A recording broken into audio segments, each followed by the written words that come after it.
I've driven through more miles of darkness than most people will ever see in their lifetimes.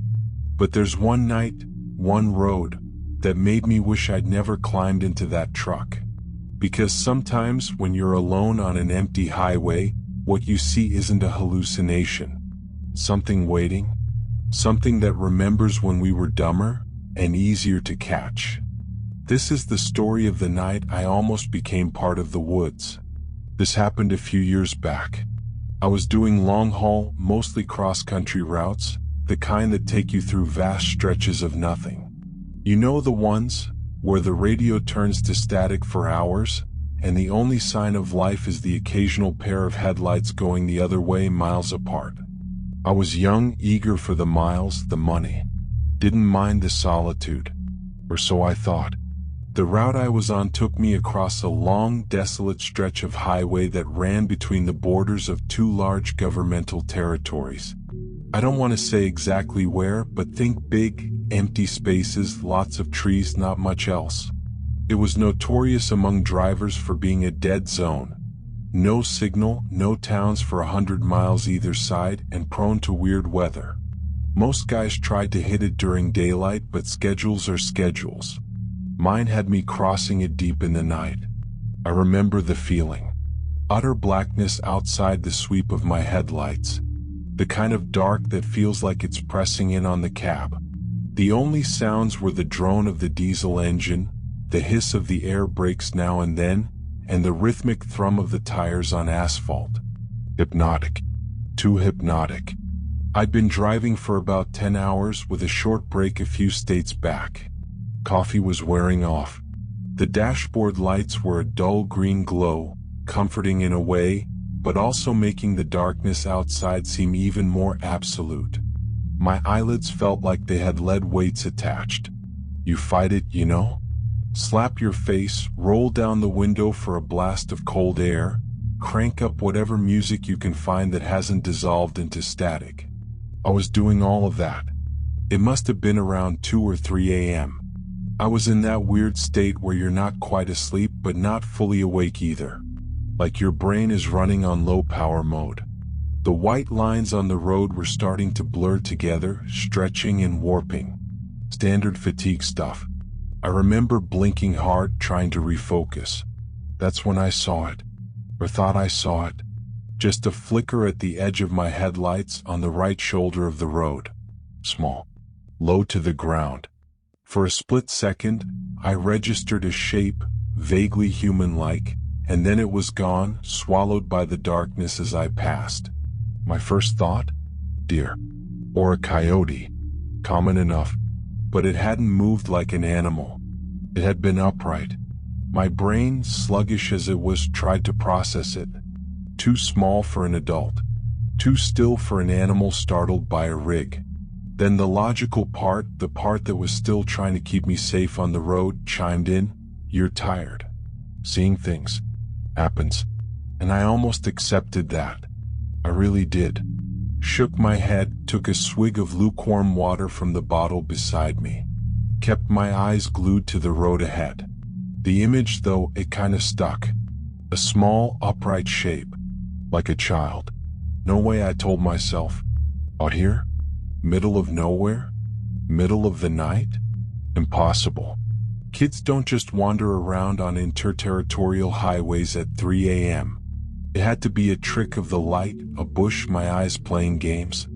I've seen weirder things born of exhaustion. Shadows that dance, trees that look like figures. It's part of the job when you're pushing limits. I drove on for maybe another 30 seconds, the image fading, my rational mind starting to win. Just a figment. Then I glanced at my passenger side mirror. Habit. Always checking. And my blood went cold. Not just cold, it felt like it turned to slush. There, illuminated faintly by the red glow of my trailer lights receding into the distance, was the reflection of a small figure. Standing. On the shoulder of the road. Exactly where I'd thought I'd seen something. It wasn't a bush.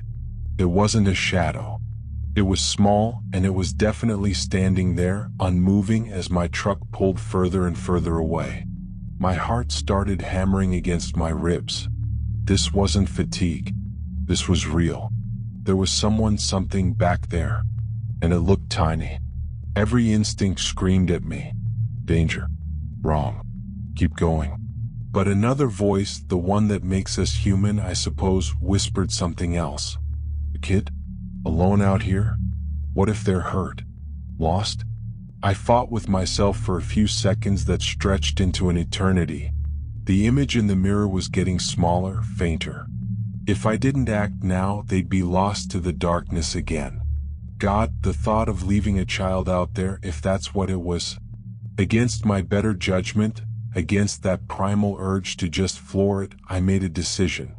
I slowed the rig, the air brakes hissing like angry snakes. Pulled over to the shoulder, the truck groaning in protest. Put on my hazards, their rhythmic flashing cutting into the oppressive blackness. Then I did what you're never supposed to do with a full trailer on a narrow shoulder. I started to reverse. Slowly. Carefully. My eyes flicking between the mirrors, trying to keep the trailer straight, trying to relocate that tiny figure. The crunch of gravel under the tires sounded unnaturally loud. It took a minute, maybe two, but it felt like an hour. The red glow of my tail lights eventually washed over the spot again. And there it was. A kid. I stopped the truck so my cab was roughly alongside them, maybe 10 feet away. Switched on the high beams, hoping to get a better look, and also to make myself clearly visible as just a truck, not something else. The kid was small. Really small. I guess maybe 6, 7 years old? Hard to tell in the glare. They were just standing there, on the very edge of the gravel shoulder, right where the trees began. The woods pressed in close on this stretch of road, tall, dark pines and dense undergrowth that looked like a solid black wall just beyond the reach of my lights. The kid wasn't looking at me. They were facing sort of parallel to the road, just walking. Slowly. Like they were on a stroll, completely oblivious to the massive 18-wheeler that had just pulled up beside them. Engine rumbling, lights blazing. They were wearing what looked like pajamas. Thin, light-colored pajamas. In the chill of the night. No coat, no shoes that I could see. My mind reeled. This was wrong. So many levels of wrong. I killed the engine. The sudden silence was almost deafening, amplifying the crickets, the rustle of leaves in the woods from a breeze I couldn't feel in the cab. My heart was still thumping, a weird mix of fear and adrenaline and a dawning sense of responsibility. I rolled down the window. The night air hit me cold and damp, carrying the scent of pine and wet earth. "Hey," I called out. My voice sounded hoarse, too loud in the quiet. "Hey, kid." No response. They just kept walking, one small bare foot in front of the other, at a pace that was taking them absolutely nowhere fast. Their head was down slightly. I couldn't see their face properly. "Kid, are you okay?" I tried again, louder this time. Slowly, so slowly, the kid stopped. They didn't turn their head fully, just sort of angled it a fraction, enough that I could see a pale sliver of cheek in the spill of my headlights. Still not looking at me. Still ignoring the multi-ton machine idling beside them.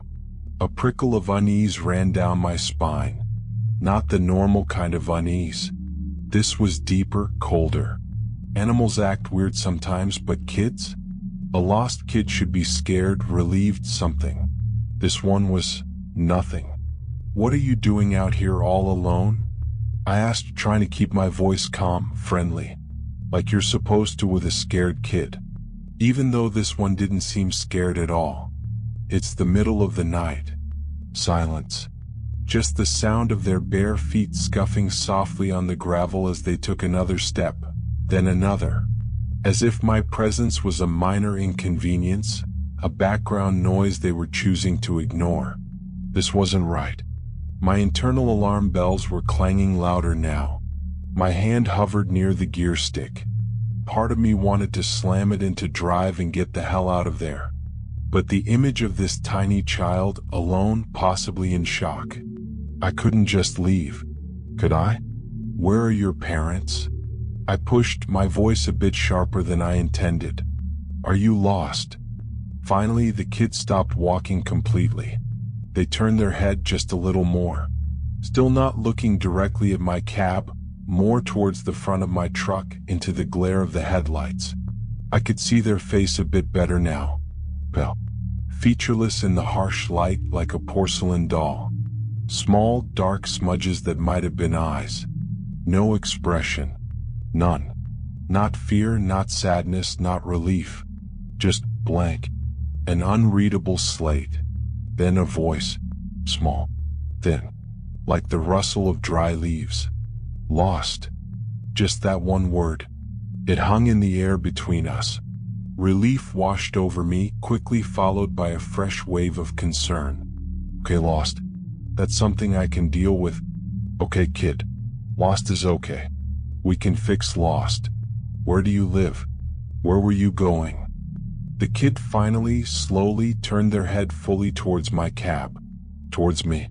I still couldn't make out much detail in their face. The angle, the light, something was obscuring it, keeping it in a sort of shadowy vagueness despite the headlights. But I could feel their gaze. It wasn't like a normal kid's look. There was a weight to it, an intensity that was deeply unsettling for such a small form. Home, the kid said, that same thin, reedy voice. Trying to get home. Right home. Where is home? I asked, leaning forward a bit, trying to project reassurance. Is it near here? Did you wander off from a campsite? A car? There were no campsites for miles.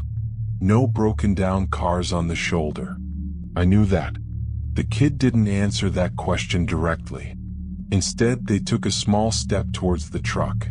Then another. My hand tensed on the door handle, ready to open it, to offer, what? A ride? Shelter?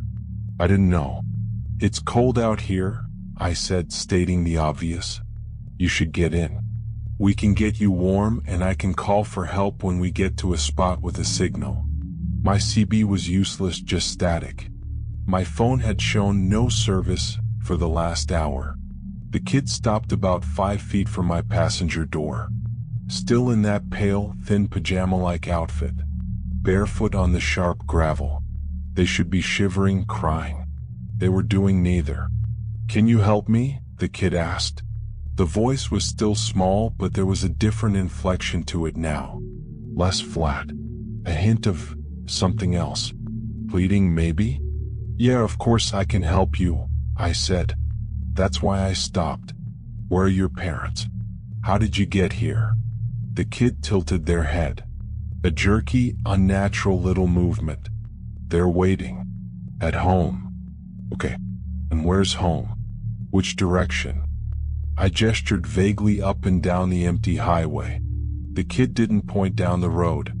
They made a small, subtle gesture with their head, a little nod towards the trees, towards the impenetrable darkness of the woods lining the highway.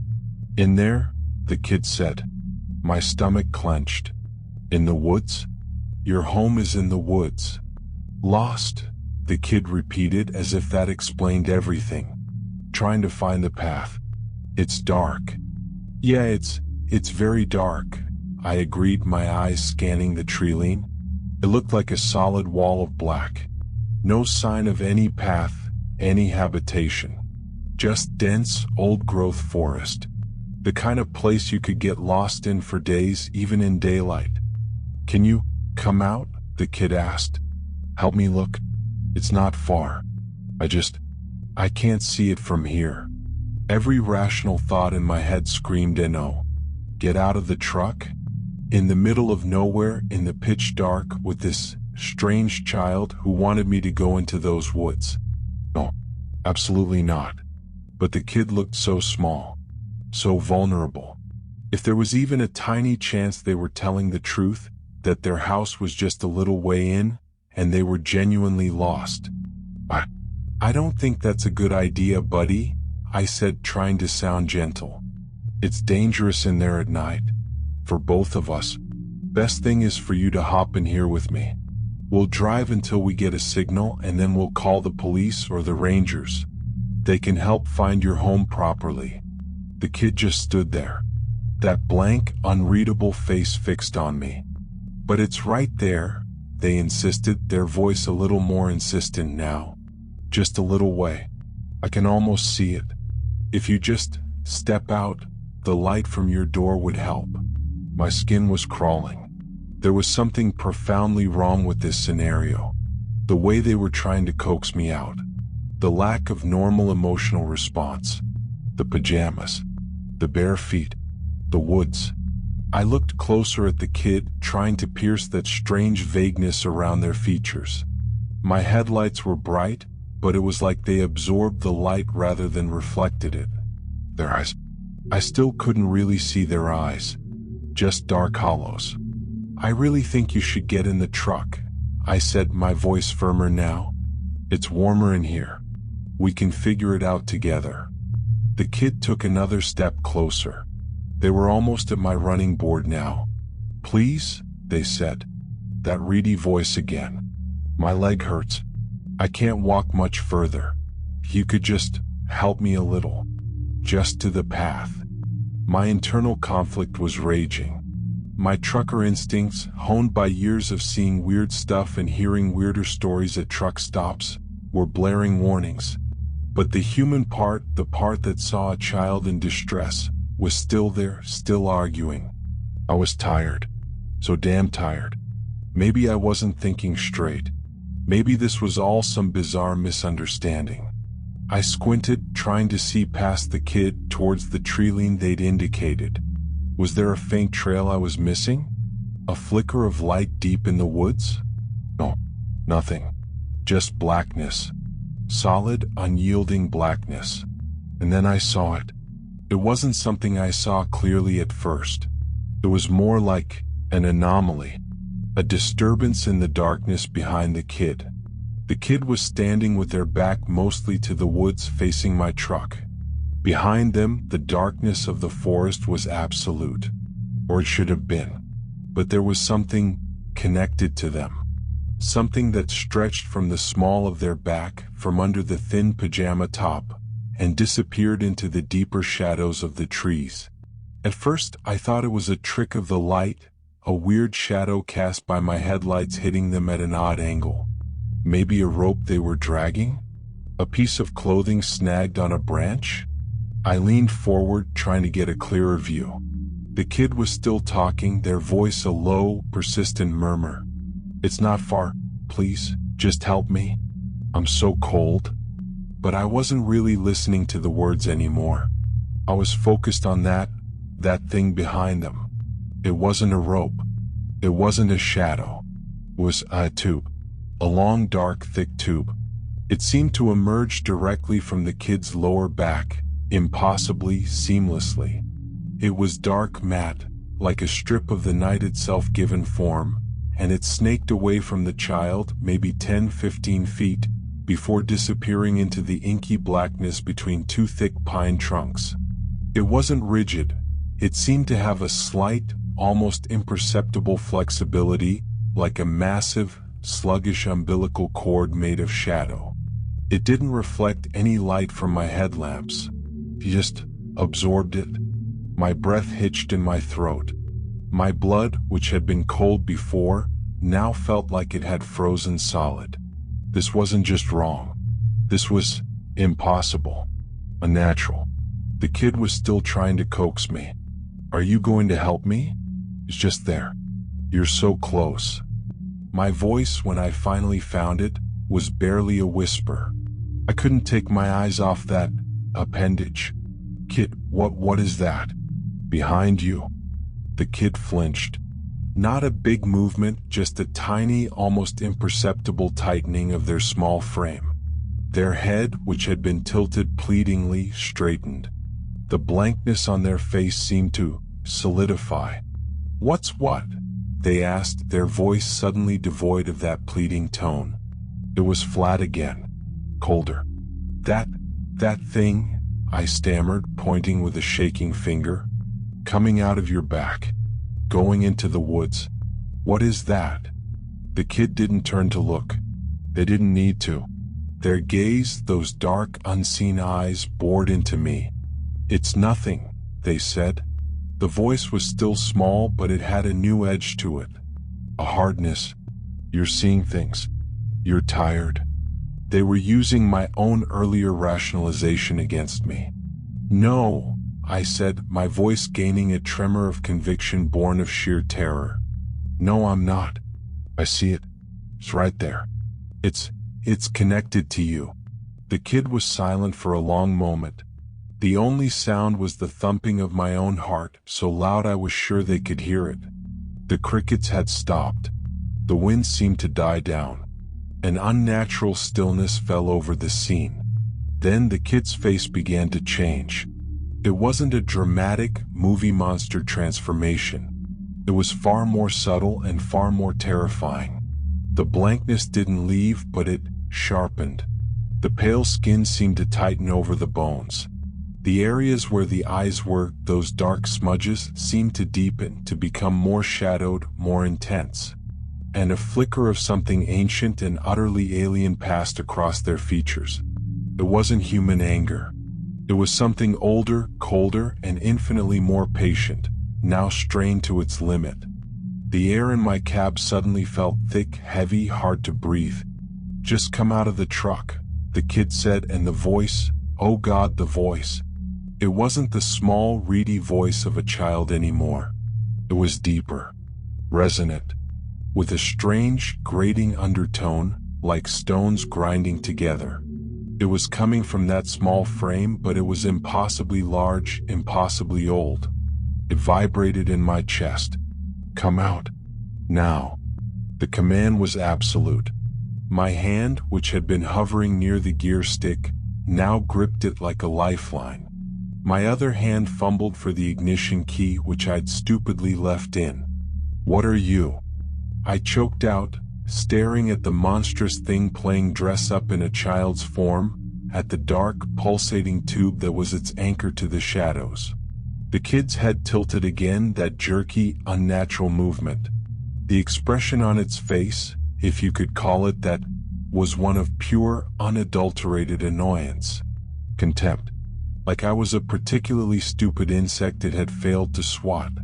And then it spoke, in that same terrible, resonant, grinding voice. The words it said are burned into my memory, colder than any winter night. "Why?" it rasped, the sound seeming to scrape the inside of my skull. "The FUCK are humans smarter now?" That was it. That one sentence. The sheer, cosmic frustration in it. The implication of past encounters, of easier prey. The utter alien nature of it. I didn't think. I didn't plan. I reacted.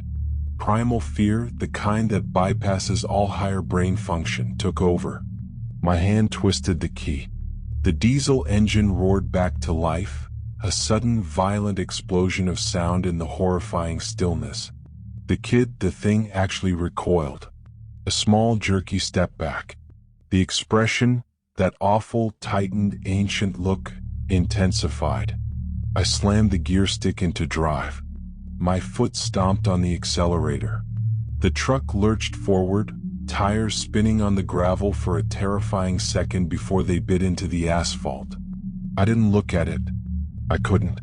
I stared straight ahead, my knuckles white on the steering wheel, the whole cab vibrating around me. The truck surged forward, gaining speed with agonizing slowness. For a horrible moment, I imagined that tube thing whipping out, trying to snag the trailer, to pull me back, to drag me into those woods.